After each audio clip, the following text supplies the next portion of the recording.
আসসালামু আলাইকুম। আজকে আরেকটা নতুন টিউটোরিয়াল দেখাবো। এটা সম্পূর্ণ একটা ভিন্ন আঙ্গিকের একটা সেলাই। এর আগে আমি শুধু বোতাম সেলাই দেখাইছি এবং বোতাম সেলাইয়ের পাশাপাশি আজকে ওইটা দিয়ে কিভাবে কুশি কাটার মতন কাজ করা যাবে সেটা দেখাবো। যেহেতু একেবারে প্রাথমিক স্টেজে আমি প্রথমে করে নিয়েছি বোতাম সেলাইটা, তারই পরে একটা গিট দিয়ে আমি দেখালাম, কিন্তু মূলত এখানে দুইটা করে গিট দেবো। একটা গিট দিয়ে আমি দেখিয়ে দিয়েছি, এবার আমি পরপর করে দুইটা করে গিট দেবো।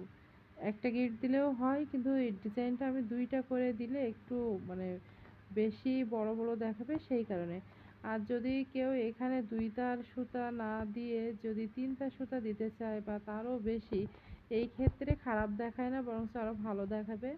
যেহেতু জামা ফ্রক বা যে কোনো জিনিস, টেবিল ক্লথ হতে পারে, টেবিল ম্যাট হতে পারে, সব কিছুর পাড় বাঁধানোর সময় একটু মোটা করে দিলে ভালো দেখা যায়। আর বিশেষ করে এখানে মাথায় দুইটা করে গিট পড়বে, আলাদা একটি ডিজাইন হবে। সেই ক্ষেত্রে যদি দুইটা জায়গায় তিনটা চারটা নেওয়া হয় সুতা, কোনো রকম অসুবিধা হয় না। এমনকি নয় তার সুতা দিয়ে ও নয় তার একটা সিঙ্গেল সুতা দিয়েও এই সেলাইটা আরও সুন্দর করা যায়।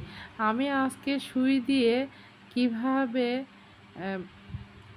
লেস করা যায় সেটা দেখাবো, বা পাড় বাঁধানো যায়।